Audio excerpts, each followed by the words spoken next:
The Kipchak were a Turkic nomadic people, originating in the Kimek Khanate. They conquered large parts of the Eurasian steppe during the Turkic expansion of the 11th and 12th centuries together with the Cumans, and were in turn conquered by the Mongol invasions of the early 13th century. The Cuman-Kipchak Confederation was a predecessor of the Kazakh Khanate and, later, modern-day Kazakhstan. The Kipchaks described the name as meaning hollow tree, as it was, according to them, inside a hollow tree that their original human ancestress gave birth to her son. The name appears occasionally transliterated in other languages, such as Arabic Kifyak, Persian Qabcaq, Qabcaq, Georgian Kivkakebi, Turkish Kipchak, Crimean Tatar Kipchak, Kirat Chabolka, Qipcaq, Uzbek Kipchak, Ugur Kipchak, Kazakh Kipchak, Kumik Qipcaq, Kyrgyz Qipcaq, Nogai Chinese Kinha. They're called Polovsty in Russian and Ukrainian and similar names in other Slavic languages. History. The Kipchaks were a tribal confederation that originally settled on the river Irtysh, possibly connected to the Kimaks. According to Ukrainian anthropologists, Kipchaks had racial characteristics of Caucasians and Mongoloids, namely a broad flat face and protruding nose.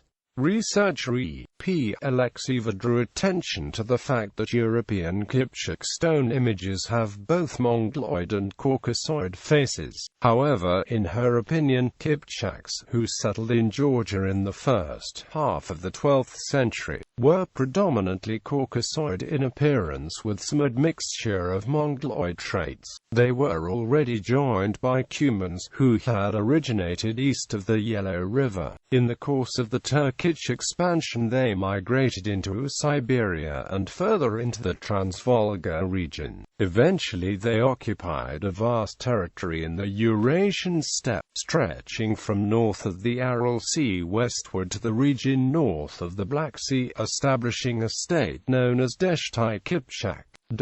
Cumans expanded further westward by the 11th century, reaching Moldavia, Wallachia, and part of Transylvania. In the late 11th and early 12th centuries, the Cumans and Kipchaks became involved in various conflicts with the Byzantines, Kievan Rus, Hungarians, and the Pechenegs, allying themselves with one of the other side at different times. In 1089, they were defeated by Ladislaus I of Hungary, and again by Knyaz Vladimir Monomach of the Rus in the 12th century. They sacked Kiev in 1203. They were finally crushed by the Mongols in 1241. During the Mongol Empire, Kipchaks constituted a majority of the Kipchak Khanate, comprising present-day Russia, Ukraine, and Kazakhstan, and were called the Golden Horde, the westernmost division of the Mongol Empire. After the fall of the Mongol Empire, the Golden Horde rulers continued to hold Siraj until 1502. The Cumans fled to Hungary, and some of the warriors became mercenaries for the Latin Crusaders and the Byzantines. Members of the Bari dynasty, the first dynasty of Mamluks in Egypt, were Kipchaks, Cumans. One of the most prominent examples was Sultan Baybars, born in Sulhat, Crimea. Some Kipchaks served in the Yuan dynasty and became the Kachans.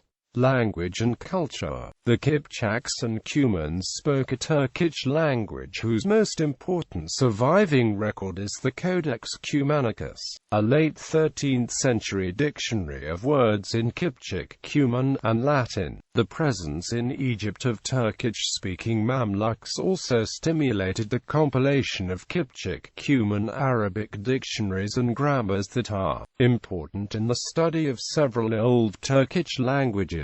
Some Kipchaks and Cumans are also known to have converted to Christianity around the 11th century, at the suggestion of the Georgians as they allied in their conflicts against the Muslims. A great number were baptized at the request of the Georgian King David IV, who also married a daughter of the Kipchak Khanate. From 1120, there was a Kipchak national Christian church and an important clergy. Following the Mongol conquest, Islam rose in popularity among the Kipchaks of the Golden Horde. When members of the Armenian diaspora moved from the Crimean Peninsula to the Polish-Ukrainian borderland at the end of the 13th century, they brought Kipchak, their adopted Turkic language, with them. During the 16th and 17th centuries, the Turkic language among the Armenian communities of the Kipchak people was Armeno-Kipchak. They were settled in the Lviv and Kamets-Podilsky areas of what is now Ukraine. Modern times, the modern northwestern branch of the Turkic language is often referred to as the Kipchak branch. The languages in this branch are mostly considered to be descendants of the Kipchak language, and the people who speak them may likewise be referred to as Kipchak peoples. Some of the groups traditionally included are the Karachais, Siberian Tatars, Nogais, Bashkirs, Kazakhs, Kyrgyz, Volga Tatars, and Crimean Tatars. There is also a village named Kipchak in Crimea.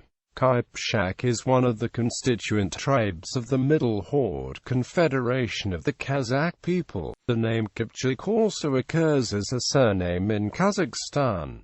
Some of the descendants of the Kipchaks of the Bashkirian clan Kipchak. Gallery.